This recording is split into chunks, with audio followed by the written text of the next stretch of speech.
ناظرین، غزہ میں حماس اور اسرائیلی افواج کے درمیان جنگ شدت اختیار کر گئی ہے۔ اسرائیلی جارحیت کے خلاف حماس کی جوابی کارروائیوں میں مزید 3 اسرائیلی فوجی ہلاک ہو گئے۔ غزہ میں اسرائیل کی زمینی کارروائیوں کے دوران اب تک ہلاک ہونے والے اسرائیلی فوجیوں کی تعداد 192 ہو چکی ہے۔ سینکڑوں اسرائیلی فوجی زخمی ہیں۔ امریکی انٹیلیجنس رپورٹ کے مطابق غزہ میں فضائی اور زمینی آپریشن اور بڑے پیمانے پر تباہی کے باوجود اسرائیل حماس کو تباہ کرنے کا ہدف حاصل کرنے میں ناکام رہا ہے۔ وال سٹریٹ جرنل کی رپورٹ کے مطابق امریکی خفیہ اداروں نے تصدیق کی ہے کہ حماس کے پاس اب بھی مہینوں تک لڑائی جاری رکھنے کے لیے گولہ بارود موجود ہے اور وہ اب بھی غزہ میں لڑائی کے ساتھ اسرائیل میں راکٹ برسا سکتے ہیں۔ اسرائیلی حکام نے بھی یہ اعتراف کیا ہے کہ غزہ پر جنگ کے دوران حماس کو تباہ کرنے کا ہدف حاصل نہیں کیا جا سکا۔ اخبار کے مطابق امریکی حکام نے تصدیق کی ہے کہ حماس کے اہلکار ان علاقوں میں بھی واپس آ گئے ہیں جن کے متعلق اسرائیل کا دعویٰ ہے کہ وہ اس کے کنٹرول میں ہے۔ حماس ان علاقوں میں سیکیورٹی اور ایمرجنسی خدمات فراہم کرنے والے اہلکاروں کی صورت میں موجود ہے۔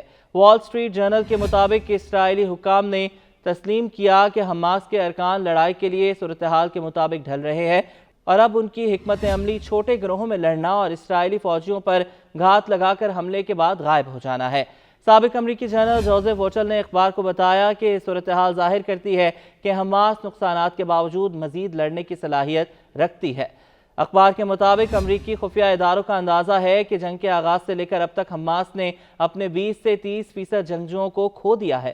اندازے کے مطابق حماس کے پاس جنگ سے قبل 25,000 سے 30,000 جنگجوؤں کے علاوہ ہزاروں پولیس اہلکار اور دیگر فورسز تھیں۔ ادھر غزہ میں اسرائیل کے بلا تفریق سفاکانہ حملوں کا سلسلہ جاری ہے۔ صہیونی بمباری سے شہید فلسطینیوں کی مجموعی تعداد 25,474 سے تجاوز کر گئی ہے، جبکہ 62,000 سے زائد افراد زخمی اور لاکھوں بے گھر ہو چکے ہیں۔ فلسطینی وزارت صحت کے مطابق 19 سے 21 جنوری کے دوران مختلف اسرائیلی حملوں میں مزید 334 فلسطینی شہید ہو چکے ہیں، جبکہ مزید 573 افراد زخمی بھی ہوئے ہیں۔ قابض فوج نے مغربی کنارے سے مزید 22 فلسطینیوں کو حراست میں لے لیا ہے۔ مقبوضہ مغربی کنارے میں 7 اکتوبر سے اب تک شہید فلسطینیوں کی مجموعی تعداد 369 ہو گئی ہے۔